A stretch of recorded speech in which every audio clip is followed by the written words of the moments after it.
You know, I'm still amazed at the number of small business owners and entrepreneurs who don't utilize the services of virtual assistants, VAs.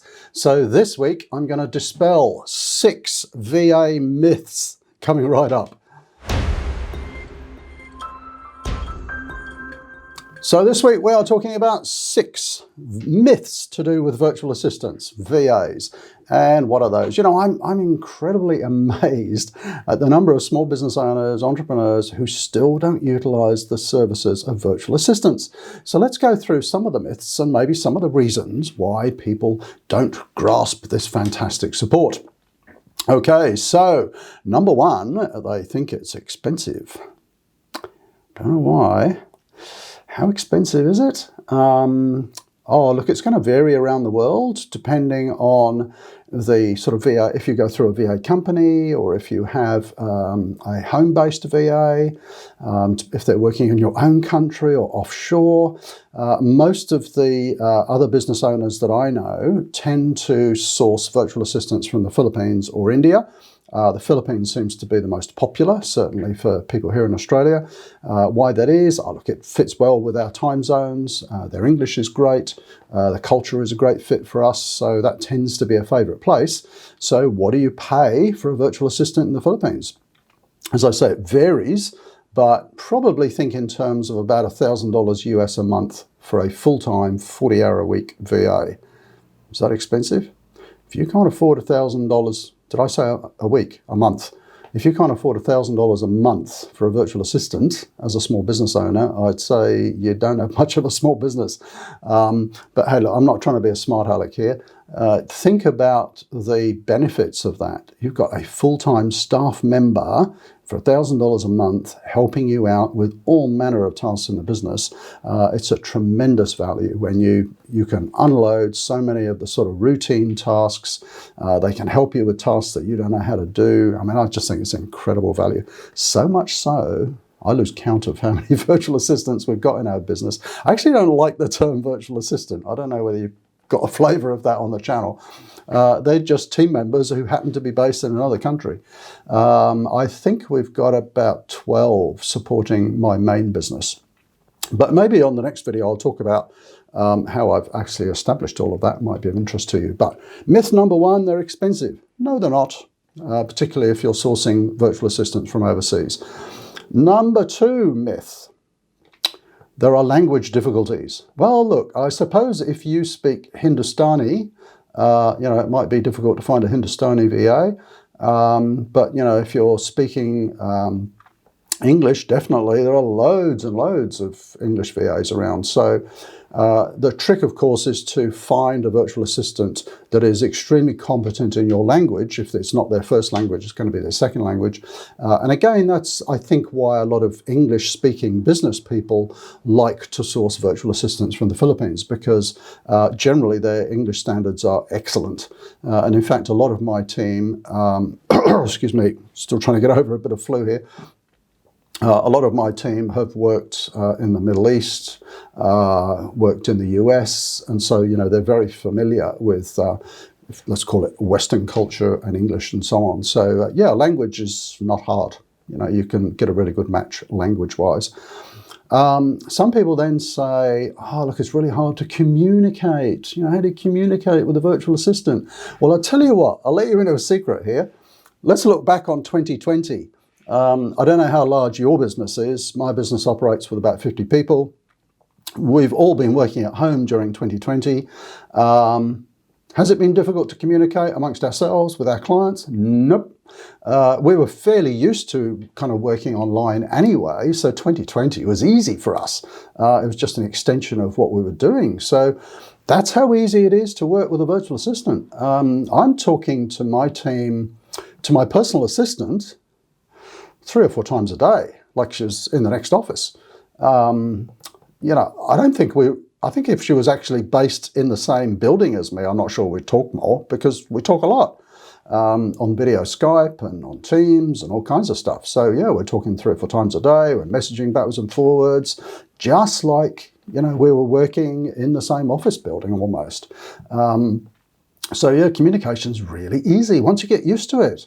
I think if you've never worked with anybody remotely, it can be a little bit of a challenge perhaps at first. But if you're used to remote working with a virtual assistant in another country is easy. It's just the tools are just there, you know. I suppose the fourth myth that I'd like to bust is kind of related to that, and it's around, you know, oh, it must be really hard to manage remote staff. Well, again, I come back to what's it been like in 2020? You know, has it been hard to manage people in your business, you know, in the same city, same country? It's no different with a virtual assistant. And in fact, you know, I think 2020 has probably been a huge boost for the virtual assistant business because people have realized how easy it is to work with people remotely and in other countries and so on. So, hard to manage? No, not at all. I mean, if you look around on the channel, there's lots of tips on how to manage your VA, but how would you manage anyone else in your business? You know, it's regular communication, it's, you know, helping them set priorities and tasks and getting feedback. All of my team send me an end of day report, which, you know, what they've been working on, anything they've got problems with. We have team kind of group chats anyway, huddles. So no, it's not hard to manage at all. Number 5 myth, lack of skills. Have they got the right skills? Well, look, I suppose if you want... Oh, I'm trying to think of something. There's probably going to be some kind of skill that it's very hard to find a virtual assistant with. But for general sort of office and business stuff, you know, admin and marketing and, you know, telesales, IT, finance, you know, all of that general sort of back office stuff, easy. You know, there's endless numbers of virtual assistants who can do that. I'll let you into a little secret, okay? You might be watching this video on the Virtual Done Well YouTube channel. Excuse me, my brain's a bit muddled. I'm still trying to get over flu, so I'm not normally this slow. You're watching this on Virtual Done Well YouTube. That is a virtual assistant business that I actually started to support my main business, which is management consulting. And maybe next week I'll do a video on how I started that virtual assistant business. But, what was the point I was going to make? Yes, I know where I was going now, sorry. So, you know, in terms of skills, I'll let you into a little bit of a secret. So for my management consulting business, all of the back office and admin is conducted in our office in the Philippines by virtual assistants. And look, I hate that term, virtual assistant. You know, it kind of, sounds like someone on Upwork who's, you know, working in a basement somewhere. It's not. We have an office in the Philippines, a back office. You know, it's very corporate, very well supported, you know, with IT and HR and all the rest of it. And that's where our support team is based. And they are remote workers, virtual assistants, whatever you want to call them. But they are doing all of the back office stuff.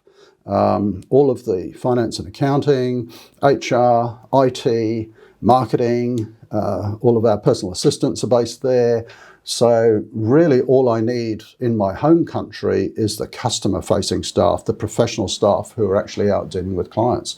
So, you know, it's fantastic. There isn't much that you can't really have virtual assistants doing for your business. So lack of skills, rubbish. They've got way better skills than I have in many, many areas. They leave me standing in terms of, you know, their accounting skills, their online marketing skills and everything, their organizational skills. So absolutely fantastic stuff. Number 6 myth, they won't fit into our business. Why? And again, I come back to, you know, 2020 being kind of the year of remote working. My team absolutely fit in. They're an integral part, a very important integral part of my business. They are employees of my business just like anyone else is. You know, I might have specialist consultants working with clients, you know, they're just the same as them. They're all part of the same business. I mean, my virtual assistants, because I own a virtual assistant company, are my employees. Obviously, if you're hiring, you know, 1 or 2 virtual assistants through a business, they're kind of contracted to you. But there's no reason why they can't feel part of your business just like all of your employees and other staff. So ours are absolutely part of our business. You know, they're great people to work with. They really are part of the team. I actually have some of my team come over and visit me here in Australia every year, when we haven't got COVID, and I get over there. So, yeah, we're just all part of the same business, part of the same team. So that's why I hate that term virtual assistant, because it's kind of got this remote, detached feel about it. It's not. They're just staff members who are working in a different office somewhere. So that's an absolute myth that they won't fit into your business. In fact, it was quite funny. I used to have a training business, which I ran for 7 years, and I had some of the team over from the Philippines helping me with that training business one year, and we were running some events and all the rest of it. And it was interesting because I think I had 4 of them over, and I was introducing them to all of our clients, at this event, and it was kind of, I don't know what they expected, but, I thought, wow, this team's great, aren't they? We've spoken to them on the phone and now we get to meet them face to face. Aren't they awesome? Yes, they are awesome. They're just like any other member of my team. So, sorry, I'm rambling on about VA myths there, but I think a lot of people don't step into getting the benefit of that sort of support that virtual assistants can give you, because they kind of just have these mental blockages and some of these myths in their head. No, they're not expensive. The language is just as good as yours, really good communicators. It's very easy to work with them remotely. They're going to have skills that are way better than yours probably, and they will absolutely fit right into your business if you pick the right ones. Obviously, it's like hiring anybody. You're picking the right person to meet your requirements and your business. So there you go, just some myths that I wanted to explode about virtual assistants. So what are some of the other negatives that you've heard maybe, or challenges or things that have put you off about working with virtual assistants? Comment down below. I'd love to get your feedback and love to answer any questions that you have. But virtual assistants, I reckon, are the secret sauce for any small business owner or entrepreneur. It's a fantastically cost-effective way to get professional help to help you grow your business. Absolutely outstanding. So thanks for watching, and I'll see you next time. Bye for now.